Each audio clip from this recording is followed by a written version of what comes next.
പുരുഷന്മാരെ സംബന്ധിച്ചിടത്തോളം ഏറ്റവും പ്രധാനപ്പെട്ട ഒരവയവമാണ് പുരുഷലിംഗം എന്ന് പറയുന്നത്. അതുതന്നെയാണ് അവൻ്റെ ആശങ്കയ്ക്കും കാരണം. അതിൻ്റെ ഷേപ്പ്, അതിൻ്റെ സൈസ്, അതിൻ്റെ രൂപം, അതിൻ്റെ അപ്പിയറൻസ്, ഇതെല്ലാം തന്നെ സകല യുവാക്കളെയും ടെൻഷനാക്കുന്ന അല്ലെങ്കിൽ ആശങ്കപ്പെടുത്തുന്ന ഒരു കാര്യമാണ്. പെനീസിൻ്റെ ചെറിയ വളവ് എങ്ങോട്ടോ എങ്കിലും ഉണ്ടെങ്കിൽ ആശങ്കപ്പെടുന്നു.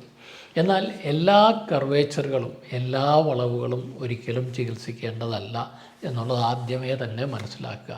അപ്പോൾ എല്ലാവരുടെയും മൂക്ക് നേരെയാണോ ഇരിക്കുന്നത് ചോദിച്ചാൽ അല്ല. നിങ്ങളിൽ 10 പേരെ എടുത്താൽ 10 പേരുടെ മൂക്കും 10 തരത്തിലായിരിക്കും. ചിലരുടെയൊക്കെ മൂക്ക് വളരെ നേരെയായിരിക്കാം. ഇനി ചെവി എടുത്ത് നോക്കി എല്ലാവരുടെയും ചെവി ഒരേ രൂപത്തിലായിരിക്കില്ല ഇരിക്കുന്നത്. നമ്മുടെ മൂക്കും ചെവിയും ഒക്കെ പോലെ തന്നെ പുരുഷലിംഗവും ശരീരത്തിലെ കേവലം ഒരവയവം മാത്രമാണ്. അപ്പോൾ അതിൻ്റെ രൂപവും ഭാവവും ഒക്കെ എല്ലാവരുടെയും ഒരേപോലെ ആയിരിക്കണമെന്നില്ല. എന്നാൽ ലിംഗത്തിന് പലപ്പോഴും പല സൈഡിലേക്ക് വളവുണ്ടാവാം. ഈ വളവ് ചിലപ്പോൾ ഇടതുവശത്തേക്കാവാം, വലതുവശത്തേക്കാവാം, കീഴോട്ടാവാം, മുകളിലേക്കാവാം.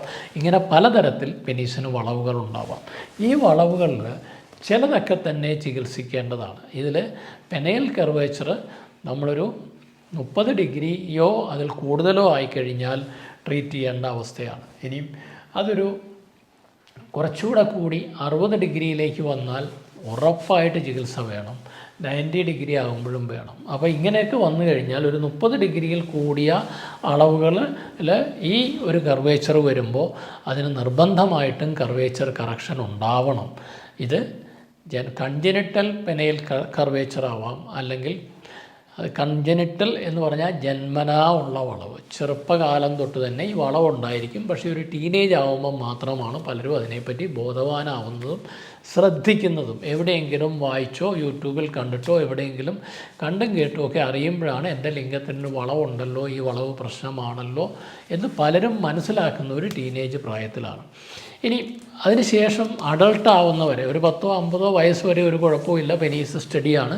പക്ഷേ 50 വയസ്സിൽ പെനീസിനൊരു വളവ് വരാം. ആ വളവ് പേറോണീസ് ഡിസീസ് പോലുള്ള ഡിസീസുകൾ വരുമ്പോഴാണ് വളവുണ്ടാകുന്നത്. അതിന് അക്വയർഡ് പെനൈൽ കർവേച്ചർ എന്ന് പറയും.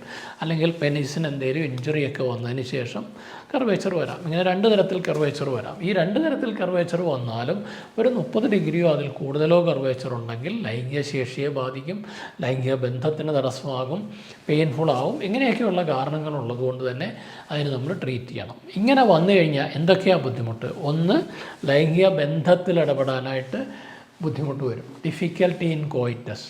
2, പെയിൻ ഡ്യൂറിങ് കോയിറ്റസ്. ഈ വളവുള്ളത് കൊണ്ട് തന്നെ പെനീസ് വജീനയുടെ ഉള്ളിലേക്ക് പ്രവേശിക്കുമ്പോൾ അത് പുരുഷന് വേദനിക്കാം, അതുപോലെ തന്നെ പാർട്ട്ണർക്കും വേദന ഉണ്ടാവാം. 3, പെനീസിൻ്റെ നീളം കുറയുന്നതായിട്ട് അനുഭവപ്പെടും. വളവ് വന്നുകൊണ്ട് തന്നെ അതിൻ്റെ ലെങ്ത് കുറയുന്നു. അത് ആ വ്യക്തിയുടെ ആത്മവിശ്വാസത്തെ കുറയ്ക്കുന്നു. ഒരു സെക്ഷുവൽ കോണ്ടാക്റ്റിന് ഇടപെടുന്നത് തന്നെ ഒരു വൈമനസ്യം, മടി ഒക്കെ അനുഭവപ്പെടാം.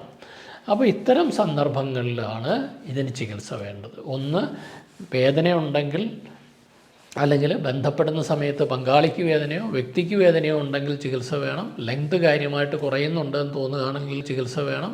ഇനി അത്ര വലിയ കർവേച്ചറൊന്നുമല്ല, 30 ഡിഗ്രി ഒന്നുമില്ല, ഒരു ചെറിയ 15 ഡിഗ്രി വളവേ ഉള്ളൂ. എങ്കിൽ പോലും നിങ്ങളുടെ ആത്മവിശ്വാസം കുറയ്ക്കാനത് കാരണമാകുന്നുണ്ടോ? സെൽഫ് കോൺഫിഡൻസ് കുറയുന്നുണ്ടോ? സെൽഫ് എസ്റ്റീം കുറയുന്നുണ്ടോ? തീർച്ചയായിട്ടും അത് കറക്റ്റ് ചെയ്യുന്നത് തന്നെയാണ് ഏറ്റവും ഉത്തമം. ഇതിനെ 100% നമുക്ക് കറക്റ്റ് ചെയ്യാൻ പറ്റും. ഇങ്ങനെ വളഞ്ഞിരിക്കുന്ന ലിംഗത്തിനെ ഒരു പെർഫെക്റ്റായിട്ട് നല്ല കഴിവുള്ള കൃത്യമായിട്ട് ചെയ്യുന്ന ഒരു സർജനാണെങ്കിൽ അതിനെ 100% സർജറിയിലൂടെ കറക്റ്റ് ചെയ്യാനായിട്ട് കഴിയും. നമ്മൾ പല കേസുകളും ഇവിടെ ചെയ്തിട്ടുണ്ട്. ആ അനുഭവങ്ങൾ വെച്ചിട്ടാണ് പറയുന്നത്. ഇതൊരു പെനീസ് കർവേച്ചർ അടുത്ത ഇടയ്ക്ക് ഞങ്ങൾ ഏതാനും മാസങ്ങൾക്ക് മുമ്പ് ഓപ്പറേറ്റ് ചെയ്ത ഒരു കേസാണ്. ഇങ്ങനെ ഈ ഒരു 40 ഡിഗ്രിയോളം വളഞ്ഞിരുന്ന പെനീസിന് ഓപ്പറേഷൻ കഴിഞ്ഞിട്ട് നേരെ ഇരിക്കുന്ന ആ പടം കുറച്ച് കമോഫ്ലാഷ് ചെയ്തിട്ടാണ് കാണിച്ചിരിക്കുന്നത്. ഒറിജിനൽ ഫോട്ടോയിൽ നിന്ന് വ്യത്യാസമാക്കിയാണ് കാണിച്ചിരിക്കുന്നത്. എങ്കിലും പിക്ചറിന് ഒറിജിനാലിറ്റി ഉണ്ട്, ഒറിജിനൽ തന്നെയാണ്. തിരിച്ചറിയാതിരിക്കാൻ വേണ്ടി മാസ്കിങ് ചെയ്തിട്ടുണ്ട്. അപ്പോൾ ഇങ്ങനെ 10-40 ഡിഗ്രിയോളം ഉള്ള കർവേച്ചറിനെ കറക്റ്റായിട്ട് സർജറിയിലൂടെ സ്ട്രെയിറ്റ് ആക്കി എടുക്കാൻ കഴിഞ്ഞിട്ടുണ്ട്. അപ്പോൾ ഇത് പ്രശ്നമുള്ള കാര്യമല്ല. ഇങ്ങനെയൊരു പ്രശ്നമുണ്ടെങ്കിൽ നിങ്ങൾ ഒട്ടും വിഷമിക്കേണ്ടതില്ല. 100% അത് ചികിത്സിച്ച് കറക്റ്റ് ചെയ്യാൻ പറ്റുന്നതാണ്. ഒരു സർജറിയിലൂടെ കറക്റ്റ് ചെയ്യാം, അല്ലാതെ ഒരു മരുന്നുകളിലൂടെയും പെനൈൽ കർവേച്ചറിനെ കറക്റ്റ് ചെയ്യാൻ പറ്റുന്നതല്ല. എല്ലാത്തിനും ചികിത്സ ആവശ്യവുമില്ല.